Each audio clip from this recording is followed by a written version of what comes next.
So if by way of introduction, Suzanne was born to immigrant Jews in Paris in 1941.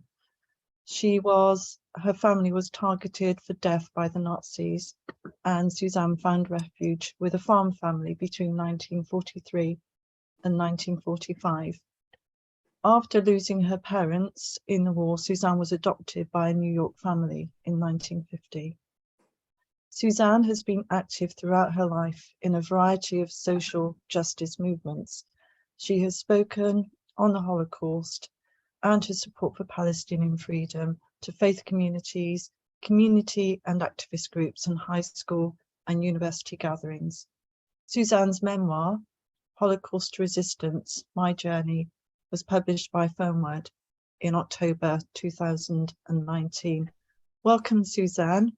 Over to you. Thank you. Thank you very much. As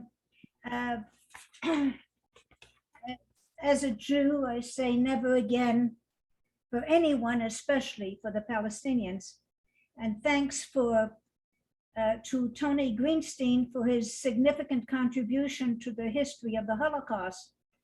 As we meet, the Palestinian people are suffering yet another murderous attack by the Israeli military. We mourn for the victims of these racist crimes, just as we mourn for all the millions who fell victim to Nazism. I've been asked to tell my story. I come from the Nazi Holocaust in France. Back in 1942, Nazi dictator Adolf Hitler marked me down for death because I'm Jewish. My focus is on the resistance movement to the Nazi onslaught. Against all odds, we gained Weiss popular support in France.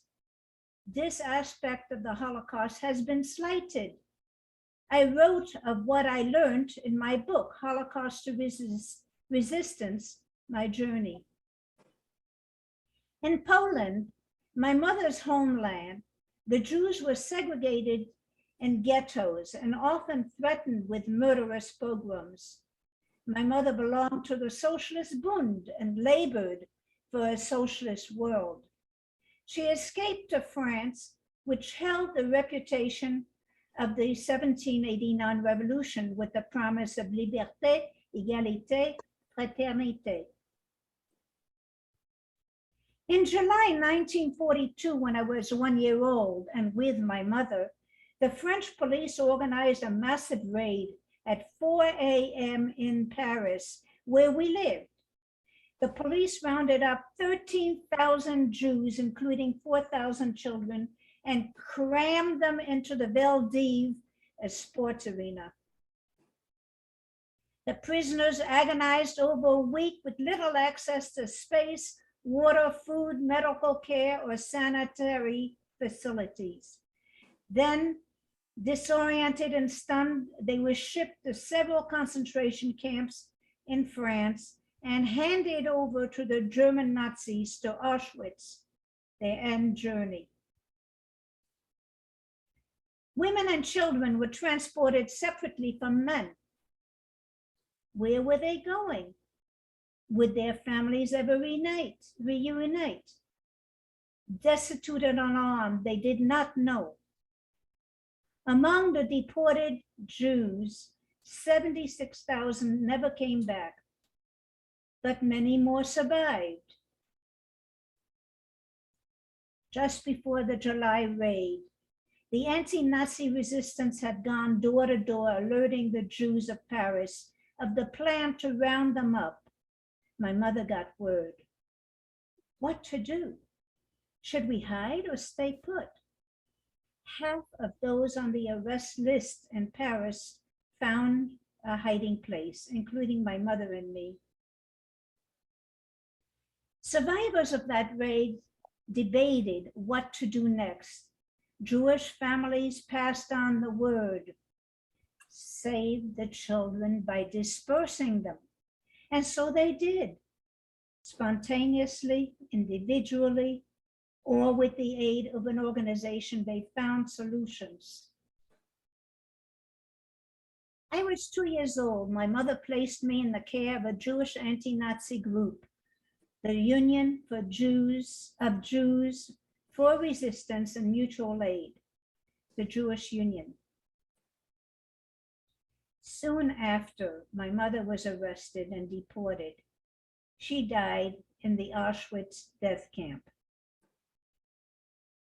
In October 1942, the French Jewish resistance got word of the Nazis' use of poison gas to kill masses of Jews in Auschwitz. In April 1943, the Jewish resistors received the following report from the British BBC radio, I quote, "For the last 6 days, the Jews of Warsaw have resisted with arms in hand against the assaults of the Nazis." It was an insurrection. The resistance widely distributed flyers in French and Yiddish to alert the Jewish population. Here are some instructions. Don't wait for the bandits at your home. Take all possible steps to hide, and above all, to hide the children with the help of the French population. After safeguarding your freedom, you need to join a patriotic organization to fight the blood-soaked enemy and avenge their crimes. If you fall into the clutches of the bandits, you should resist by any means necessary. Barricade the doors, call for help, fight the police. There's nothing to lose. You have your life to win. Every free and living Jew is a victory over the enemy. The Warsaw Ghetto Uprising became a beacon for all humanity. A small handful of fighters with little hope and in complete isolation overcame all obstacles and launched a heroic struggle. Tragically, the Nazis killed 10,000 Jewish children in France, yet far more survived, 70,000. How is this possible? Jewish French citizens united with the Jewish immigrants and fought for their lives. The Jewish Union organized an armed battalion and gained influence, collaborating with Jewish currents and others. A great many anti-Nazis in the resistance were themselves immigrants and refugees. Spanish, North African, Jewish, Italian, Soviet Muslims, and others. I was placed by the Jewish Union with a Christian farm family in Auvergne, an agricultural region in southern France. Most hidden Jewish children like me were not concealed in attics or cellars, but in plain view, going to school, church, and local festivities, protected by the community's goodwill. Although there was a strong xenophobic current in France, the Nazis failed to win the population to murdering the Jews. A multitude of individuals throughout France aided through spontaneous acts of kindness, timely warnings, and helpful advice, or simply by failing to obey inhuman laws. After the war, I lived in several orphanages administered by the Jewish Union. Our counselors had been active in the resistance. They introduced us to Judaism in a secular spirit. They explained that our task now was to build a world of love, freedom for all, and peace. I embraced these principles, which have guided my life. Nazism meant mass murder, not only of Jews, but also people of color, socialists, unionists, gays, Roma, Africans, Slavic people, the disabled or mentally afflicted, and all who did not fit into their deranged concepts of master race. Today, we confront a strong right wing. Many wave the flag of racism and white nationalism, the core philosophy of the Nazi agenda. As a Jew, I'm opposed to the seizure of Palestinian land and opposed to the occupation, oppression by the Israeli government. It's done in my name, but Israel does not represent my Judaism. We face a world attempt to smother open an objective discussion underlying the conflict in Israel-Palestine.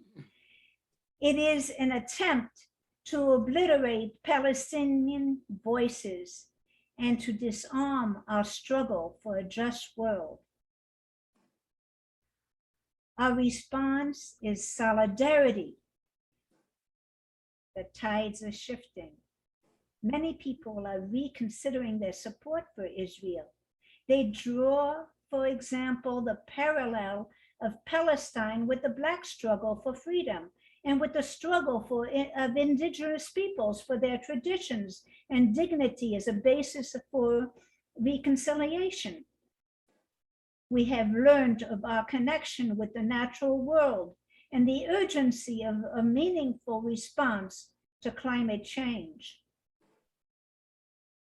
Today, we need a united movement of multi-ethnic and multinational solidarity of the type that rescued me from the Nazis.